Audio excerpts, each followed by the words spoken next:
6. Tchau. Estou me sentindo mal por deixar vocês aqui, Augusto confessou. Não conseguia lembrar se havia falado a mesma coisa 20 ou 30 vezes antes, ou se as outras vezes só existiam dentro de sua cabeça. Tudo bem, August. Estavam sentados no sofá do trailer, com um enorme saco de plástico entre eles. Dentro do saco estavam roupas e as coisas dos meninos. Mais coisas do que havia no começo da viagem. August teria de levar o saco para dentro da casa, pois era pesado demais para Seth. Portanto, August teria de ver Wes mais uma vez.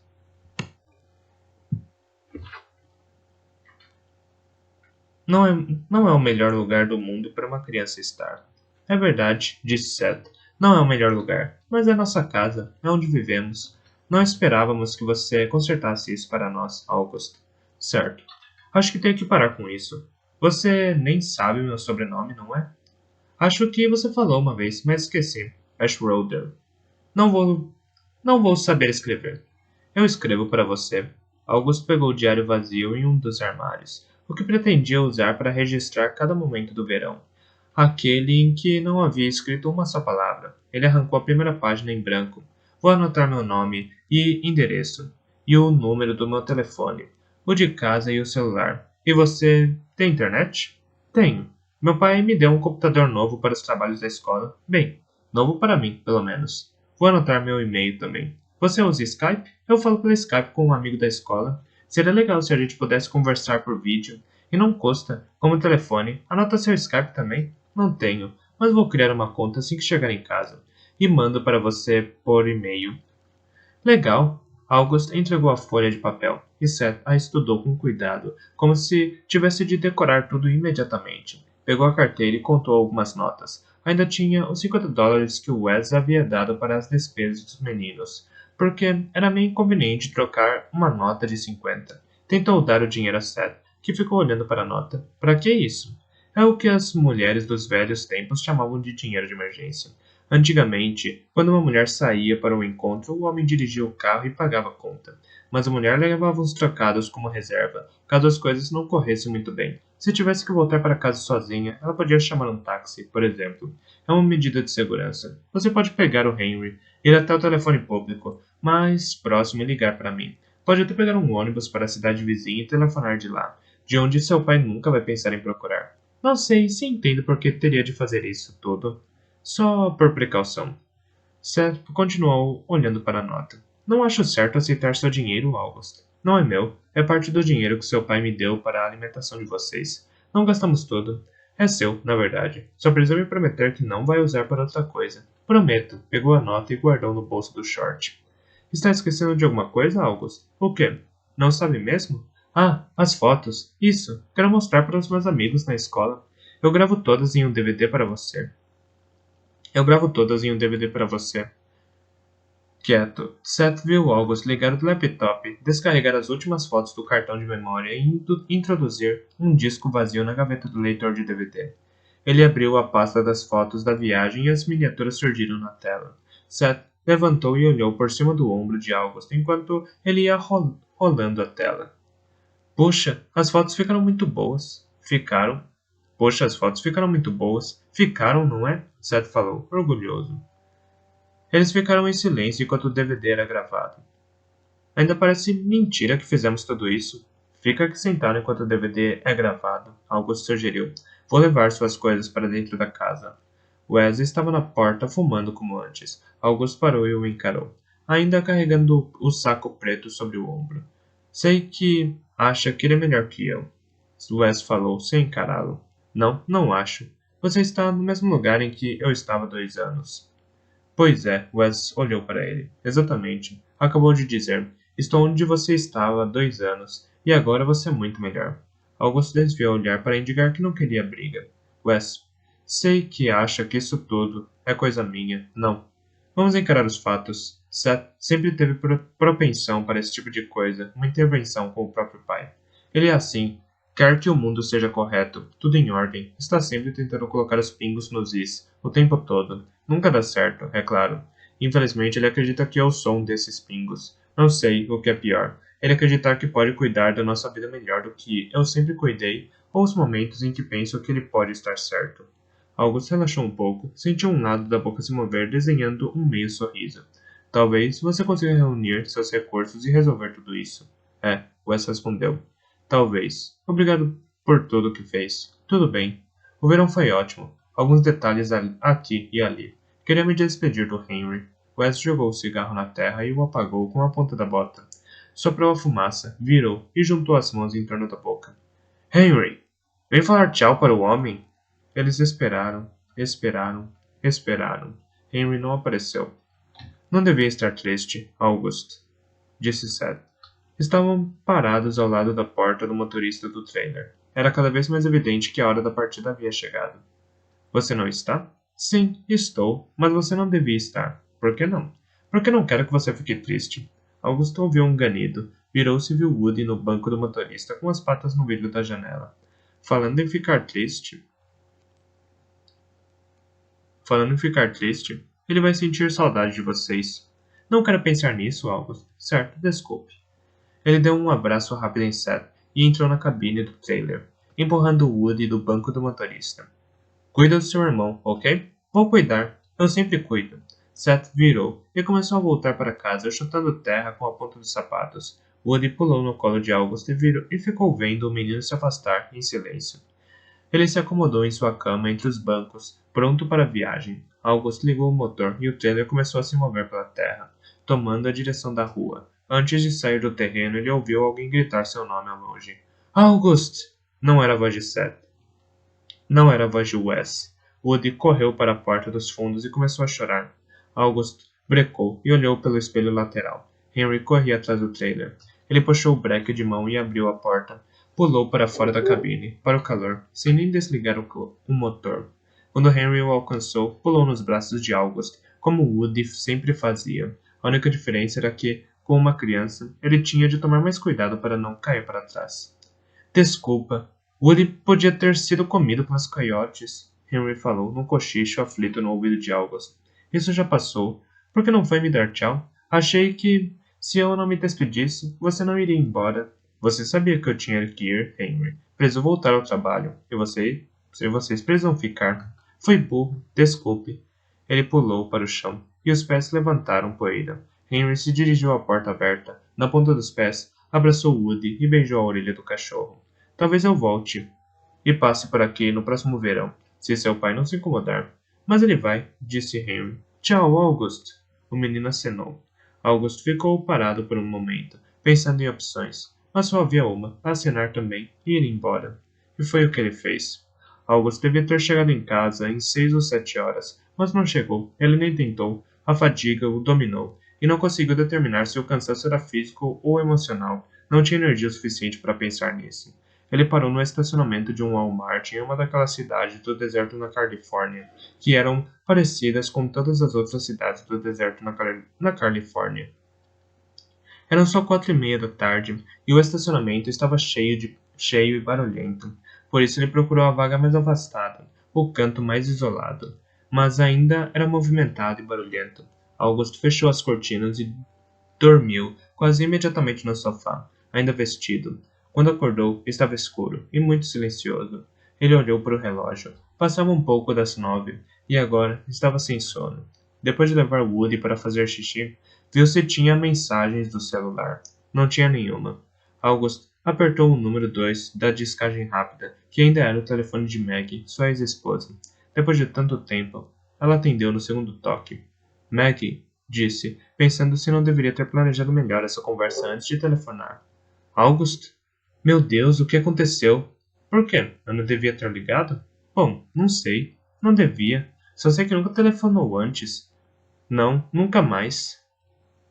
Mas... Entendi. Eu queria te perguntar uma coisa sobre o Philip. Um longo silêncio do outro lado. August perguntou se ela havia bebido, a essa hora da noite. Sim, provavelmente. Mas a voz estava normal, como sempre. A voz dela sempre esteve normal. Por que...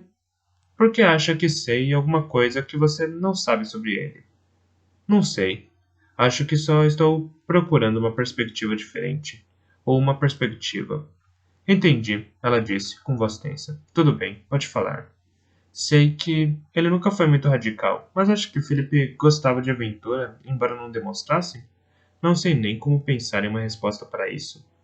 Acho que ele teria pensado em descer as cataratas do Niágara dentro de um barril, quero dizer, em um mundo mítico onde ele poderia ter total garantia de sobrevivência?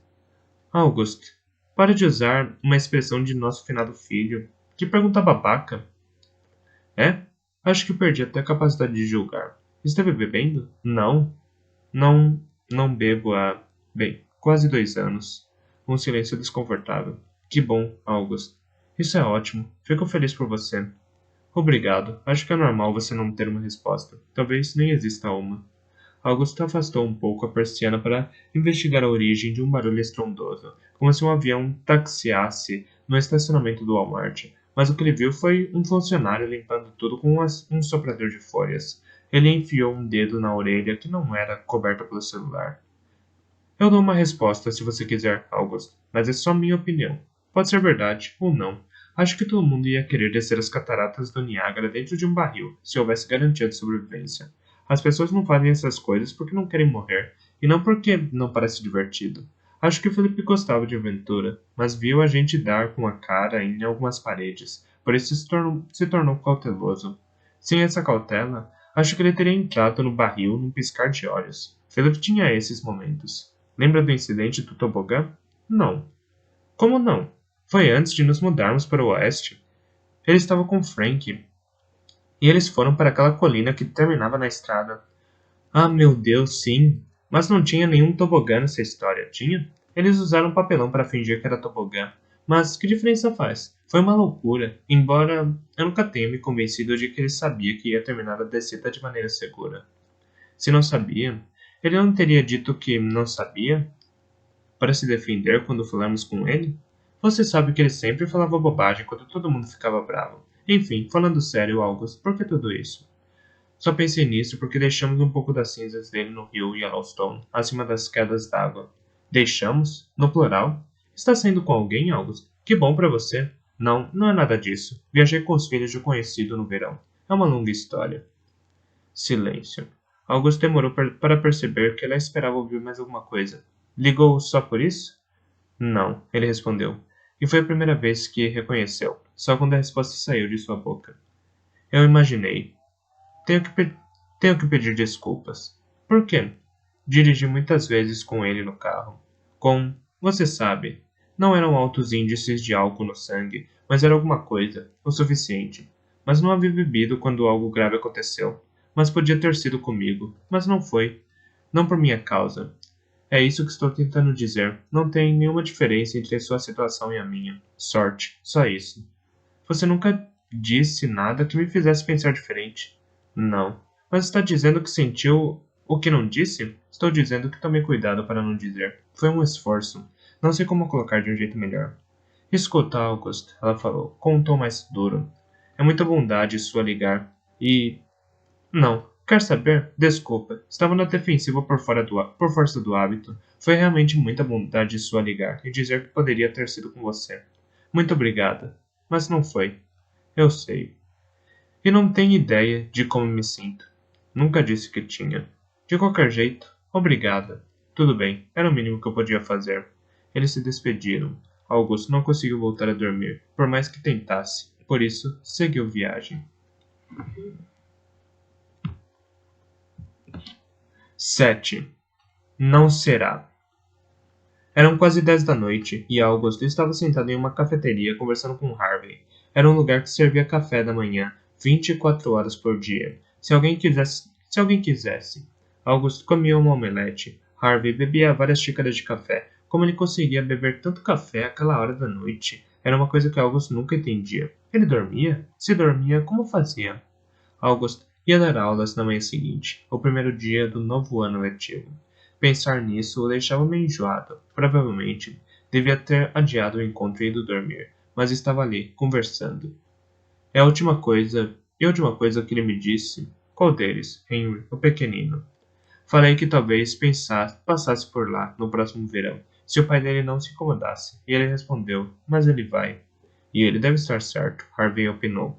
Harvey tinha cabelos pretos que mantinha penteados para trás com algum produto que fazia parecer que Estavam sempre molhados. Era uns 15 ou 20 anos mais velho que August, e recentemente havia se submetido a uma cirurgia para remover vários cânceres de pele na testa e na mandíbula, o que havia deixado marcas em um rosto que, de outra forma, envelhecia com a beleza de um astro do cinema, mas de um jeito distintamente antiquado, como o rosto de um astro do cinema mudo, mas ele raramente ficava em silêncio. Por que diz isso? Porque é verdade, e até um menino de 7 anos consegue perceber. Acho que ele pode respeitar os laços que formamos. Sei. Porque ele é uma pessoa muito respeitosa mesmo. Abra os olhos, olhe para aquela situação. Olhe para a situação desse jeito. Ele não tem nenhuma obrigação de respeitar seu relacionamento com os filhos dele. E não quer respeitar. Portanto, não vai. Você ouviu de um jeito muito ruim.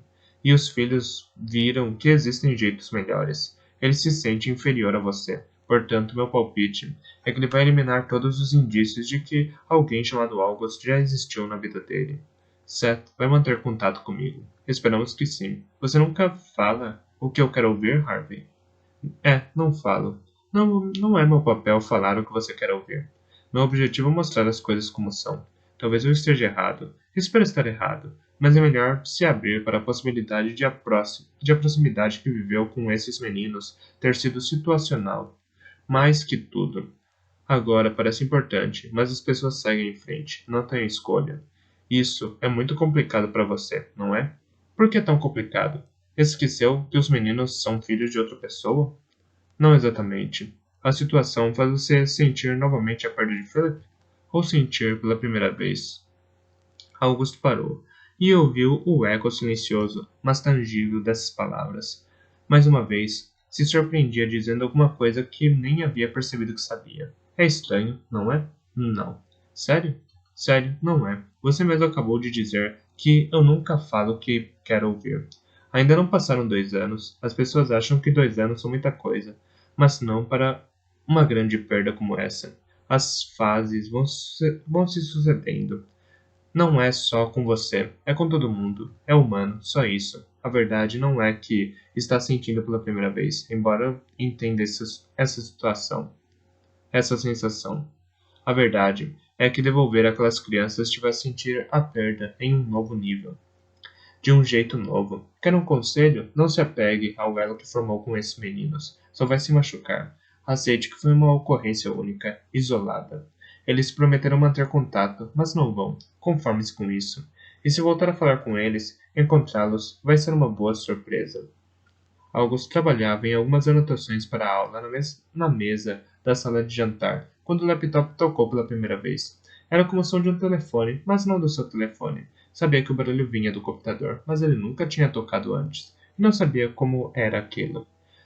Só no quarto toque, ele viu o ícone do Skype pulando na tela. Quando clicou nele, o rosto de Seth apareceu imediatamente em uma nova janela, pouco iluminada e meio distorcido pela proximidade exagerada com a câmera do computador. Tinha uma conta do Skype há pouco mais de uma semana e queria ligar para os meninos, mas Seth havia dito que era melhor esperar, que ele chamaria. Não tinha qualquer explicação para isso, mas August podia ver qual seria. Estou vendo você, August exclamou, meio surpreso com a alegria que ouviu na própria voz. Seth franziu a testa. Eu não te vejo. Liga a câmera, August. Tem uma câmera, não tem? Nunca usei, mas sei que tenho. Como eu ligo essa coisa? Está vendo o ícone que parece um olho? Ele está dentro de um círculo com uma linha em cima do ícone? Sim, isso mesmo. Clique em cima dela. August clicou, e o ícone mudou. Agora eu te vejo, disse Seth. Henry, August está comigo. Vem dar um oi. O rosto hesitante de Henry surgiu sobre o ombro do irmão, e ele acenou, silencioso. August sentiu as patas de Woody na perna e olhou para baixo. O cachorro estava curioso sobre as vozes conhecidas, ou só porque ouvia vozes na sala.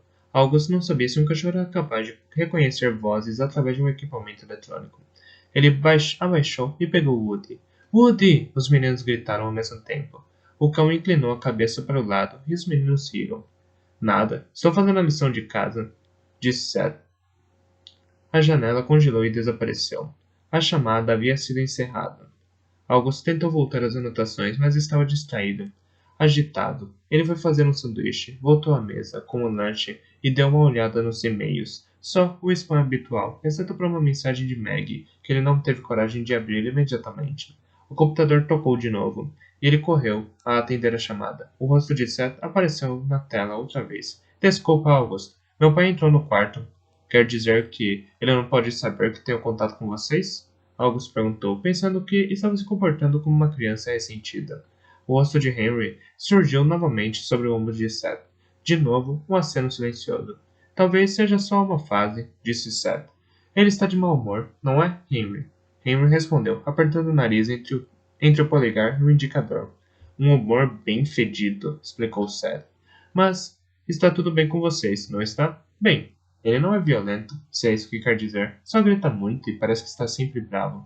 Diz umas 20 vezes por dia que a gente irrita ele. Ontem foi tão ruim que juro que pensei que ia pegar um documento dele e comprar bebida. Mas não foi, é claro. Só pensei hoje. Só pensei. Hoje, Henry me falou como teria sido muito melhor se a gente tivesse ido ficar com você em San Diego até dezembro. Henry assentiu em silêncio, solene. Ele é muito mais legal quando está bebendo, mas não devia estar falando sobre meu pai, porque não quero que ele me escute. As fotos ficaram incríveis, August. Levei para a escola e o professor me deixou mostrar os slides para a classe toda, e eu fiquei em pé e falei que era cada imagem. Eu falei o que era cada imagem e o que fizemos lá. Agora sou tipo um astro do rock. Todo mundo tem inveja de mim, até os garotos que viajam, como Randy Simons. Ele foi ao Grand Canyon no verão passado. Muitos garotos vão a um lugar nas férias, mas ninguém que eu conheço foi a tantos lugares no mesmo verão. É como férias em todos os lugares. Todo mundo está com inveja, mas não de um jeito ruim. Bem, não a maioria. Um breve silêncio. E antes de a pausa terminar, Augusto ouviu alguém batendo na porta. Era estranho, não estava esperando alguém. E ninguém ia à sua casa sem avisar antes, porque todo mundo sabia que ele não gostava disso. Tem alguém batendo na porta. Ah, tudo bem, August. A gente conversa depois. Detesto interromper. Estava esperando para falar com vocês. Não faz mal. A gente chama de novo. Promete?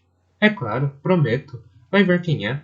A imagem de Seth congelou e desapareceu, e August teve a sensação de que um pedacinho dele, um pedaço de vida, desaparecia com ele, como uma pequena chama soprada. Ele atravessou a casa para atender a porta, furioso com quem estava do outro lado. Quando abriu a porta, se deparou com a ex-esposa. Ela havia cortado o cabelo, sempre o manteve na altura dos ombros, mas agora estava de cabelo curto, e também havia parado de tingir os fios, deixando-os grisalhos. August gostou do resultado e se perguntou por que não tinha sido sempre assim. A presença súbita fazia com que sentisse dificuldade para engolir a própria saliva. Eu estava em uma chamada importante, ele disse, sabendo que era indelicado, e não se incomodando muito com isso. Posso voltar outra hora. August suspirou. Apoiou a testa na madeira da porta. Agora já desliguei. Pode entrar. Tem alguma coisa para beber aqui? Ela perguntou, andando pela sala de jantar como se planejasse descobrir por conta própria. A casa também havia sido dela por mais de 20 anos. Ela se ofereceu para sair, levando apenas os pertences pessoais, e pediu praticamente nada no divórcio, resultado da culpa que carregava, talvez. August havia o olhar em volta e tentou imaginar qual era a sensação de estar ali. Familiaridade confortável? Familiaridade dolorosa? Talvez agora percebesse que tinha desistido de muita coisa. Tenho dois tipos de refrigerante, café e chá. Não foi por isso. Não foi isso que eu quis dizer, mas devia saber. Você sabe que eu não bebo mais. Não tem nada para servir para uma visita? É claro que não. Por que teria? As pessoas gostam de uma bebida quando vão visitar alguém, sabe? Eu nunca convido ninguém para vir me visitar. E se alguém aparece sem avisar, não me interessa do que gosta. Se alguém quer beber e vem à minha casa, está batendo na porta errada. Pode beber antes de vir e quando for embora. Ele se perguntou se Maggie havia bebido, se beberia depois. Ela o encarou por um longo instante, depois voltou à sala de estar e sentou-se no sofá. Acho que me enganei, disse. August se acomodou na grande poltrona estofada, ao lado do sofá. Ela se esforçava para não olhar para ele de novo. Sobre o quê? Achei que seu telefonema naquela noite era uma tentativa de restabelecer contato. Ah? August sabia que devia dizer mais alguma coisa, mas não sabia o que dizer. A resposta, sincera, era não. Não tinha qualquer intenção de retomar contato com ela em caráter permanente, mas agora ela já sabia disso, e seria desnecessariamente cruel afirmar a verdade em voz alta. Toda aquela conversa estranha sobre Philip não fazia muito sentido. Pensei que fosse um pretexto. Lamento se dei a impressão errada. O motivo do telefonema foi exatamente o que eu disse. Percebeu que estava reafirmando o que ela já sabia. O que tinha decidido não fazer, mas fazia, e não conseguia parar. Queria realmente uma resposta para aquela dúvida sobre Philip. E depois, quando começamos a conversar, eu quis me desculpar. Já havia comentado com um dos meninos que viajavam comigo que eu devia isso a você. E por algum motivo, até estar falando com você pelo telefone, nunca tinha passado pela minha cabeça pedir desculpas diretamente. Augusto parou de falar. Não sabia o que dizer. Procurou aquela parte dele que havia amado por tanto tempo. Mesmo sabendo que seria doloroso tocá-la. Não encontrou nada, mas não achou que nunca houvesse existido. Tinha um quebra-cabeça tridimensional de madeira em cima da mesinha de centro. Philip o havia construído na marcenaria do colégio, e August viu a mulher tocar as peças quase distraída. Ela sempre teve a expressão de um jogador de pôquer, diferentemente de August, cujo rosto sempre revelava tudo o tempo todo. Qual é a sensação com essas crianças? São filhos de quem? Ah, conheci dois meninos a caminho de Yellowstone. O pai deles passaria o verão na cadeia e eu os levei comigo na viagem. Por quê? Não sei. Eram bons meninos e eles precisavam disso. Perguntei por que o homem foi preso. Ah, por dirigir alcoolizado. August se sentiu perturbado, quase incapaz de falar. Não conseguia organizar os pensamentos necessários para dar sentido à conversa. Estava confuso, como se estivesse febre ou houvesse batido a cabeça, como se estivesse acordando. Meg parecia tranquila e atenta. Talvez fosse só uma consequência de comparar o lado de dentro de sua cabeça com o lado de fora da dela. Não me diga que virou missionário. Não entendi. Faz parte do programa? Tem que encontrar e salvar alcoólatras por onde passa? Não. Eu não procurei essas pessoas. Elas me encontraram. O trailer quebrou e eu telefonei para o Auto Club para pedir um guincho. E aquele homem apareceu e me rebocou até sua oficina. Coincidência, ela comentou. August não entendeu o significado do comentário. Na verdade, estava cada vez mais perdido. Compreendia cada vez menos de tudo. É piada? Não, por que seria? Se eu tivesse encontrado alguém cujo filho morreu em um acidente de carro 2 anos atrás, aí sim, seria uma coincidência digna de comentário. Mas é quase impossível jogar uma pedra em um grupo de pessoas sem acertar um alcoólatra. Ela o encarou. Augusto ficou vermelho e virou o rosto. Mais uma vez, não conseguia interpretar a expressão da mulher. Acho que isso depende de como você define um alcoólatra, disse Maggie. Seguiu-se um silêncio vibrante, e August refletiu sobre o problema, que já haviam encontrado. O assunto abordado era naturalmente difícil. Trazia a lembrança do motivo para as coisas terem desandado entre eles, porque, aparentemente, elas sempre dariam errado. Queria expressar o sentimento, mas antes de conseguir organizar os pensamentos, ela falou. Éramos bons juntos. O que aconteceu?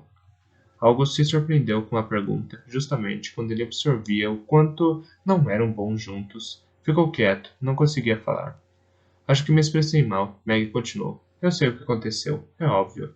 Eu me pergunto se o que aconteceu é permanente.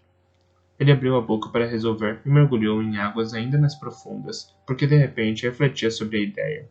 E se o que aconteceu com seu casamento não fosse um beco sem saída, mas a maior lombada do mundo?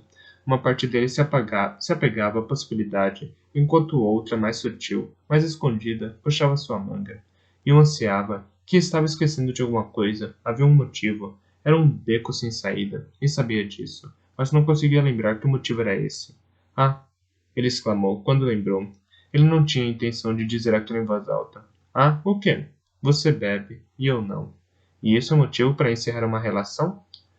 Eu acredito que sim. Não existe um casal em que um beba e o outro não? Pode existir, mas não creio que seja um plano viável. Quando você está a caminho daqui para me dizer que devemos pensar em ficar juntos de novo, diga a verdade. Pensou em parar de beber? Ou pensou que eu voltaria a beber? Ou acha que a diferença realmente não é importante? Não pensei nisso. Espere, deixa eu ver se eu entendi. Nunca mais esteve com alguém que bebe? Augusto endireitou o corpo e tentou clarear as ideias. Também se sentia um pouco na defensiva e resolveu mudar de atitude antes de continuar. Conseguiu, em grande parte. Se eu conhecesse uma mulher que bebe uma taça de champanhe em uma comemoração, ou que pede uma taça de vinho durante um jantar em um restaurante, não seria um problema. Interessante, parece que se colocou no papel de juiz, júri e executor de quanto é aceitável e quanto é demais. De jeito nenhum, August sentiu que finalmente pisava em terreno mais firme. Qual é a linha divisória, então? Se não é arbitrário e não é um julgamento seu, onde está o limite? É simples, ele disse. Uma coisa é beber em um restaurante, outra coisa é beber na minha casa. As pessoas podem fazer o que quiserem em restaurantes. Não é da minha conta. Não posso livrar o mundo do álcool, e nem tentaria. São coisas que estão além do meu controle. Mas eu controlo a minha casa. E entrar na sala de jantar ou na cozinha e encontrar uma garrafa aberta com bebida alcoólica no lugar onde eu moro ultrapassa o limite. Não tem nada a ver com julgar alguém. Eu sei como quero viver na minha casa. Só isso. August esperou, mas ela não respondeu. Pegou o quebra-cabeça de madeira e o colocou na palma da mão, sacudindo-o suavemente de um lado para o outro. Olhava para as peças lixadas que se mexiam sem sair do lugar. Se Philip estivesse ali, teria tirado o quebra-cabeça da mão dela e o colocado novamente sobre a mesa. Ele odiava tiques nervosos e movimentos repetitivos desnecessários. Dizia que isso dificultava o raciocínio e que pensar já era suficientemente difícil. August compreendeu que podia ter se encontrado na situação enquanto ela se perdia. Meg continuou em silêncio. E você? August perguntou. Conseguiria viver em uma casa sem nenhuma bebida alcoólica? Para sua surpresa, ele sentiu alguma coisa se despertar no peito. Uma mistura aflita de antecipação e esperança. Não sabia que ainda tinha algum resquício de esperança ali dentro. Estivera tão ocupado com a perda do filho que todas as outras perdas ficaram em segundo plano, tão afastadas que as tinha perdido de vista completamente. É claro que poderia, ela disse. Só não sei por que teria de ser assim. O pássaro da esperança fechou as asas e voltou para as sombras. Ainda tenho que terminar de preparar uma aula. Não sei o que deu em você para vir até aqui sem avisar antes. Ainda sente a eterna necessidade de controlar tudo, não é? Não, não sentia, na verdade. Augusto notou com uma agradável sensação de surpresa que nem precisava convencê-la disso. Eu te acompanho até a porta, disse. Augusto ficou sentado à mesa da sala de jantar por mais meia hora, esperando o computador tocar. Queria desesperadamente retomar a conversa com os meninos. Queria demais, na verdade, e sabia disso. Como se precisasse da chamada para se salvar. E sabia que isso não era certo, mas não conseguia pensar em um jeito de reparar esse erro. Não podia trabalhar nas anotações porque não tinha concentração. Olhou para o relógio e viu que já estava 20 minutos atrasado para a reunião habitual. Chegaria com meia hora de atraso, mas era a única opção que fazia sentido. Por isso, ele pegou uma jaqueta e as chaves do carro e saiu correndo. Queria falar com os meninos, Augusto contou a Harvey enquanto tomavam café, porque queria que eles entendessem que sei exatamente como se sentem. Harvey estreitou os olhos com desconfiança. Por que a ex-esposa também está tentando reatar com eles?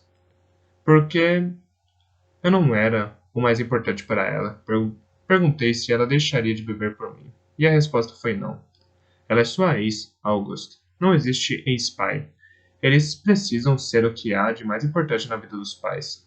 E é a obrigação de um pai colocar os filhos acima de tudo. Quantas pessoas você conhece e sabe que foram tratadas como propriedade pelo ex? Acho que não está entendendo. Eu fui casado com ela por quase 20 anos. Criamos um filho. Ela foi à minha casa para tentar me dizer que podíamos resolver os problemas que nos separaram. Acha mesmo que uma parte de mim não se animou com a ideia? Acho que não existe em mim uma parte que ainda quer exatamente isso. A garçonete se aproximou para servir mais café na xícara de Harvey. Os dois ficaram em silêncio até ela se afastar. Tudo bem, entendi, Harvey falou. Não quer dizer que não é importante, mas quero te dar mais material para refletir. Você queria falar com os meninos para contar a eles que entende como eles se sentem. Muito bem, somos todos seres humanos. E tem coisas que todos nós sentimos. Você também sabe como eles se sentem quando estão sozinhos, mas não se sente forçado a ligar para eles para contar. Acho que precisava falar com eles porque nesse momento sente necessidade de um salva-vidas emocional. E porque os transformou em seu salva-vidas emocional. E isso não é justo com eles. São crianças, filhos de outra pessoa. Você devia tentar resgatar esses meninos e não contar com eles para ser resgatado. Augusto franziu a testa e espetou com o garfo um pedaço de panqueca que nem queria mais. Sabia que Harvey estava certo, mas se negava a admitir, porque isso o obrigava a cortar o cordão de uma vez por todas. Me explica, por que ainda me dou o trabalho de vir falar com você, Harvey? Se você não quer ouvir a verdade, pode ficar longe até mudar de ideia. Augusto suspirou. O que eu faço? A mesma coisa que fazia antes de conhecer os meninos. Vá trabalhar. Participe das reuniões. Telefone para o seu padrinho. Cumpra os prazos. Siga sua vida e deixe aquelas crianças seguirem em frente. É a única coisa que pode fazer. Naquela noite, August sonhou com Philip. Foi a primeira vez. Bem, não exatamente, mas foi a primeira vez que Philip apareceu de verdade. Nas semanas depois do acidente, August sonhava quase todas as noites que recebia um telefonema avisando que Philip estava no hospital, ferido, mas vivo. E quase todas as noites ele corria ao hospital para dizer ao filho que alguém havia avisado que ele estava morto. E que acreditava que ele estava realmente morto, mas sempre acordava antes de chegar lá. Dessa vez, o sonho foi diferente. Augusto sonhou que estava sentado à mesa da sala de jantar, rolando aquela velha garrafa pelos dedos. Mas ela não continha chá, continha cinzas, como aquela que havia levado no porta-luvas do trailer. Quando finalmente levantou a cabeça, viu Philip sentado à mesa com ele. E August não se surpreendeu. Sentiu-se gratificado. De fato, a sensação era de que o coração se distendia, crescia até quase dobrar de tamanho, mas não se sentia surpreso, nem um pouco. Tentou falar, mas não conseguia. Literalmente, não conseguia. Eu certamente desceria as cataratas do Niágara dentro de um barril, disse Philip ao seu pai. É mesmo? August, de repente, reencontrou a voz. Pensei que não fosse o tipo de pessoa que iria. Eu estava vivo, e isso poderia ter me matado, então naquele tempo não faria. Mas agora faria, sem pensar duas vezes. August olhou de novo para as cinzas na garrafa, pensando em como as palavras do filho afetariam os planos de espalhá-las. Quando levantou a cabeça, Philip havia desaparecido. August acordou sentado na cama. O relógio marcava quase 4:10 e ele só conseguia pensar enquanto gostaria de telefonar para Henry e Seth e contar sobre o sonho. Só mais tarde ele percebeu que isso não seria possível, mesmo que ligasse no dia seguinte, porque havia dito a Seth que Philip adorava aventuras e desafios. O sonho seria seu segredo. Mas a urgência de falar com os meninos persistia, e por isso ele entendeu que Harvey estava certo. Havia transformado aquelas crianças em salva-vidas, e isso não era justo com elas. Era ele quem devia resgatá-las, não o contrário. Depois de 10 ou 11 dias digerindo aquelas palavras, Augusto conseguiu aceitá-las. E foi bom, porque Seth não voltou a chamá-lo até o Natal. E quando o fez, contou que o pai estava cumprindo o que havia prometido, e só bebia 2 ou 3 doses à noite. Com um pequeno detalhe, as doses eram cada vez maiores. Quando Seth ligou uma dose, de acordo com os padrões do pai dele, era um copo grande de água cheio de uísque ou vodka sem gelo. Sem água ou qualquer outra coisa, mas os meninos não se importavam. Seth contou, porque ao menos ele ficava em casa. No fim da conversa, Seth agradeceu pela oferta de August, que disse que eles poderiam ir passar um tempo com ele. E ele agradeceu de um jeito que deixou claro para August que ele era um fator importante na relativa tranquilidade que estavam vivendo. Nada nesse mundo era garantido, mas Seth e Henry viviam em um estado razoável de tranquilidade, porque podiam contar com August como plano B. August se lembrou das palavras de Harvey, e quando se despediu, libertou os meninos mentalmente e em silêncio. Deixou que seguissem vivendo a própria vida. Torcia para o pai deles não se meter mais em qualquer confusão, mesmo que isso significasse nunca mais ver as crianças, porque isso é o que a gente faz. A gente supera.